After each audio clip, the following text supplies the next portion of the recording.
Olá, gente. Estamos de volta aqui com o nosso colunista direto de Manaus. Então, Gleicon, com relação a essas abelhas, as operárias, tem as solitárias, e dá para perceber, né? Você já explicou que existe uma grande diversidade, né, de abelhas.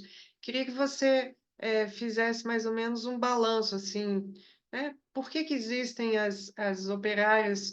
É só comercial o interesse que a gente tem pelas abelhas que produzem o mel? Por que que é interessante de manter as outras? Você chegou a falar que é para manter a diversidade, enfim, faz um amarrado para dar uma ideia. Uhum. E você falou que ia contar também a questão um pouco da história, né? Falar um pouco mais dos detalhes. Então, quando a gente pensa nas abelhas assim, operárias, é a mesma coisa, vamos pensar na nossa sociedade. A gente tem vamos pensar em local, né? Uma sociedade local, um município, né? Então, a gente tem o prefeito, né? Tem ali os seus vereadores, tem ali as secretarias. Então, quando a gente pensa em uma colmeia, é mais ou menos assim, a rainha, ela seria, por exemplo, o prefeito, ou seja, ela é a cabeça daquela comunidade, daquela sociedade dentro daquela colônia.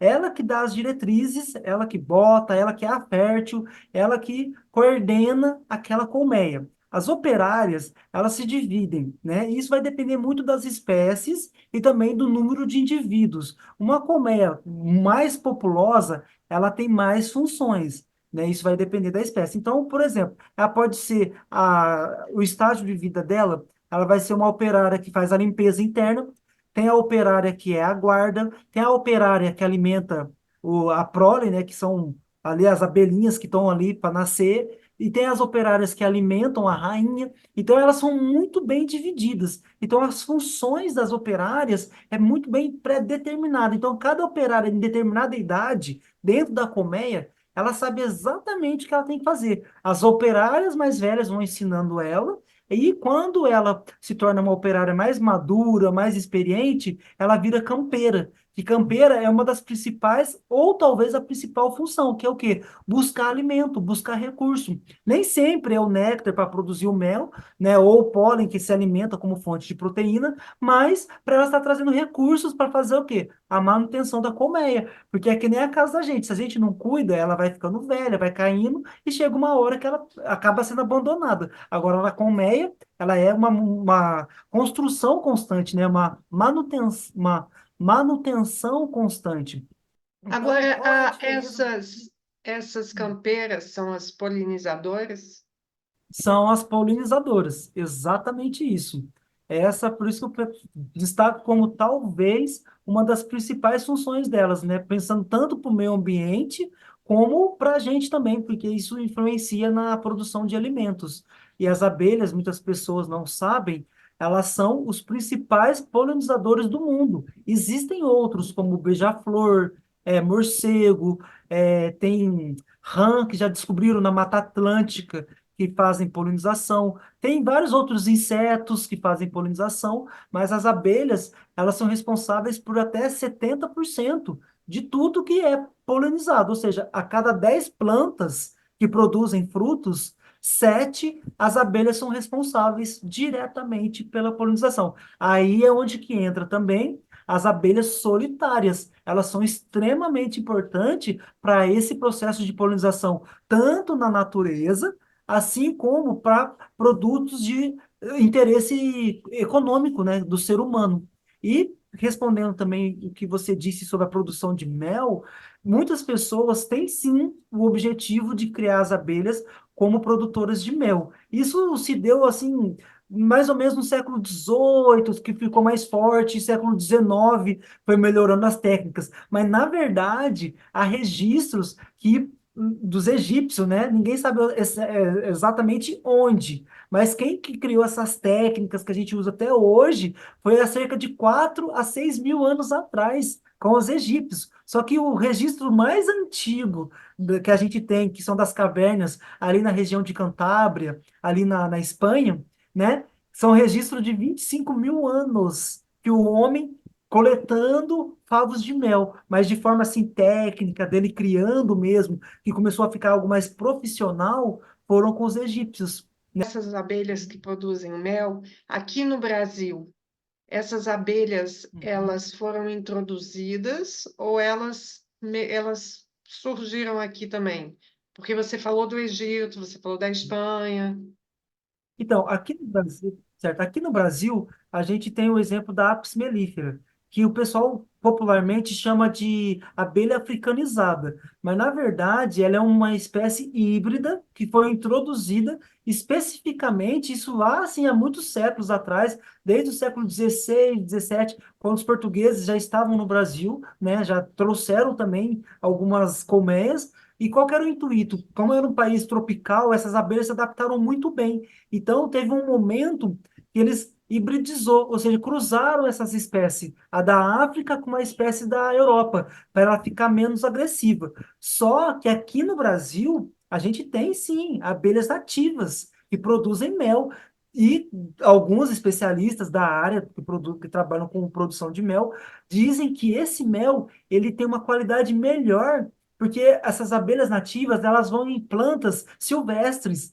Então, elas coletam, né, uma diversidade imensa de néctar, e quando elas levam para sua colmeia, isso dá uma qualidade diferente no mel. Então, é um Ô, mel muito Cleicon, procurado e valorizado. tem alguma região de onde essas nativas melíferas são? Existe no Brasil todo. Aí tem dois grupos principais que a gente chama. As apiformes, que são espécies de abelhas que são ali as trigonoformes, que são abelhas menores, né? Que estão tudo abelhas sem ferrão. Aí tem escapotrigona, tem as trigonas, tem vários gêneros que entram nisso. Aí por isso que a gente traz de apiformes, porque são da família Apid, né? Então, aí vai vários nomes para dentro assim, e tem as melíponas, que são abelhas maiores que produzem uma quantidade maior de mel. Só que essas abelhas são todas nativas e ocorrem no Brasil inteiro, de norte a sul. Aí cada espécie tem a região que ela vive. E é importante ressaltar que a gente não pode pegar uma espécie da Amazônia e querer levar lá para o Sudeste ou para o Nordeste, porque pode levar doenças, ela pode não adaptar, pode morrer. O pessoal, infelizmente, simplesmente faz isso, mas nós temos que ter consciência. A abelha nativa é de onde ela ocorre naturalmente. Aí sim, aí tem projetos, tem pessoas que trabalham com meliponicultura, que é a criação dessas abelhas, justamente na intenção de produzir o mel ou o pólen e também o própolis. E hoje em dia o pessoal já está alugando caixas ou colocando as suas caixas no meio da lavoura. Justamente para quê? Para melhorar a produção agrícola. Fala pessoal do podcast, e aí, como que vocês estão? Eu tô na minha terra mineira, né? Tô aqui em Minas, vim tirar uns dias aqui, né? Dar uma pausa um pouco na pesquisa para também repor as energias, né? Eu tô aqui, gente, no cultivo de café orgânico sombreado. Como vocês podem olhar aqui atrás de mim, ó, tem algumas árvores no meio do café. Muitas pessoas não sabem, mas a origem do café é de subbosque. Então, se você tiver um bom planejamento, você consegue produzir café, né, na sombra, né, com árvores nativas. E eu também quero falar aqui um pouco com vocês sobre a importância da polinização, né, a questão dos pesticidas, como que isso afeta as abelhas. E também, ó, estão vendo lá no meu fundo, ó, a importância da floresta, da mata, do corredor aqui, ó, atrás de mim. Tem um corredor, ó, ecológico, né? É um corredor de árvores que ele conecta, olha lá, ó, até chegar lá naquela mata. Então, gente, qual que é a importância do que eu vou falar aqui sobre a polinização? As abelhas são os principais polinizadores do mundo, né? E elas são responsáveis por até 70, 75% da produção agrícola. E quando a gente está numa lavoura, que nem essa daqui, por exemplo, estou aqui com um pezinho de café, né? Ao meu lado aqui, já foi apanhado a maioria do café aqui. Tem uns que ainda está amadurecendo para terminar a apanha, porque agora maio é mês da colheita do café. E o que acontece? Quando tem a época da floração, muitos produtores às vezes têm a noção de não jogar veneno, pesticida nem nada. Mas qual que é o problema? As abelhas, elas não dependem só do pólen, elas não dependem só do néctar. As abelhas coletam resinas e elas também coletam o quê? Barro. Tem abelha que coleta barro, solo. E elas vivem, dependem de todo esse ambiente. Então, quando a gente pega e aplica o agrotóxico, qual que é o perigo dele? As abelhas vêm e coletam o grão de pólen ou o néctar ou o solo, né? Que está ali o barro e leva para casa delas. Ou pode ser a resina das plantas. Uma única abelha, dependendo da concentração do veneno que ela leva para a colmeia ela divide todo o alimento. Esse é o grande problema. Não é só as abelhas que vão morrer aqui ou que vão se desorientar durante o voo, que também acontece isso, elas se desorientam durante o voo e não conseguem voltar para a colônia, mas quando ela chega com o alimento contaminado, ela pode matar metade da colônia. Pior, se a rainha morrer contaminada, toda a colônia é exterminada. E é o que a gente vem vendo muito nos últimos anos, sendo falado sobre o colapso do desaparecimento das abelhas. Então a questão não é só usar o agrotóxico fora da floração, é tentar pensar em meios de conectar a paisagem. Então, se eu estou conectado com uma paisagem natural, eu consigo ter uma lavoura sustentável. A gente precisa começar a estudar planos, projetos ambientais para conciliar a produção de alimento. É possível sim, gente, produzir alimento de uma forma sustentável.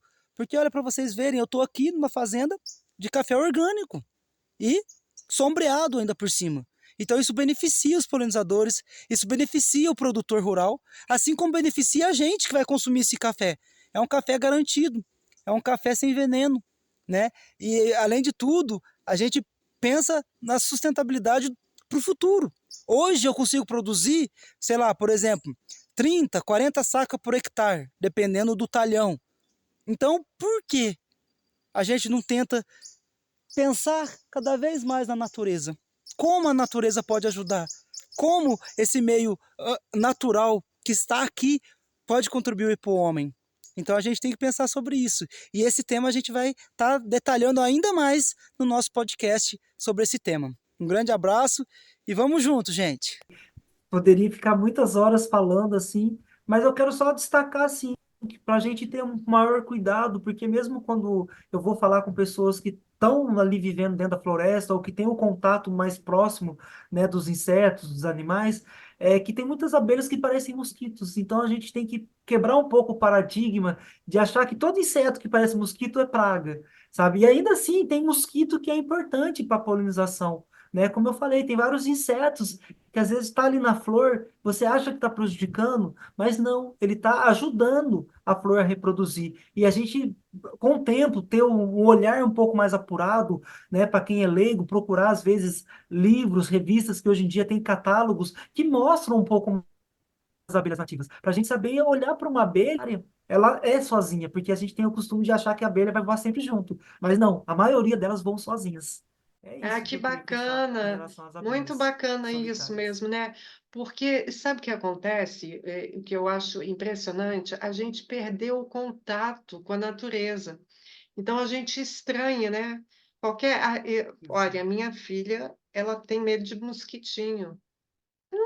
Mosquito faz parte, né? Olha só. A gente faz parte da natureza, nós somos parte da natureza também. Eu acho muito boa você frisar essa importância, né, de que a gente tem que levar em conta, né, é a nossa natureza, né, esses bichinhos, né, qualquer bichinho pequenininho é importante, faz parte daquela cadeia reprodutiva, né? Então, Gleicon, nosso próximo tema, qual é o Exatamente. próximo tema que você separou para a gente, que a gente vai falar no próximo podcast? Então, gente, como a gente falou no primeiro sobre como chegar na Amazônia, qual é a expectativa, então a gente também tem que se preparar para a alimentação, né? E a alimentação é muito importante. Então, eu vou falar sobre o melhor abacaxi do mundo, que tem aqui na Amazônia, vou falar de como que diferencia a alimentação daqui com outros lugares do Brasil, e principalmente da região de onde eu vim, né? E como que é essa expectativa, né, de você chegar no mercado, você vê aquela variedade de peixe, variedade de fruta, frutas que só tem naquela época. A gente vem do Sudeste, é acostumado a comer o ano inteiro várias coisas. Aqui não, tem período que você vai achar, tem período que não. Então, como que é você adaptar e também, né, o teu corpo, a tua fisiologia, né, o teu intestino funcionar de acordo com o que tem aqui na Amazônia. Então, esse é o E o nosso tema açaí, que a gente né, vai estar fazendo no Gleicon? próximo. Açaí, Ah, eu com adoro certeza, o açaí, açaí, aquela mas o meu tem que ser com calma. xarope de guaraná. Eu vou ter que ficar muito tempo na Amazônia para aprender a comer açaí sem xarope de guaraná. Depois você vai ensinar as dicas Vai, para a não, gente reconhecer o bom com açaí? certeza. Isso. Vou falar um pouco Então, sobre o açaí também, como reconhecer. E onde encontrar esses bons açaí também. beleza. Então, obrigada. Até o nosso próximo podcast aqui no Factmundi. Muito obrigada, Gleicon. Tá certo, até mais, Pascal. Se cuida, viu? Tchau, Ah, tchau. tchau.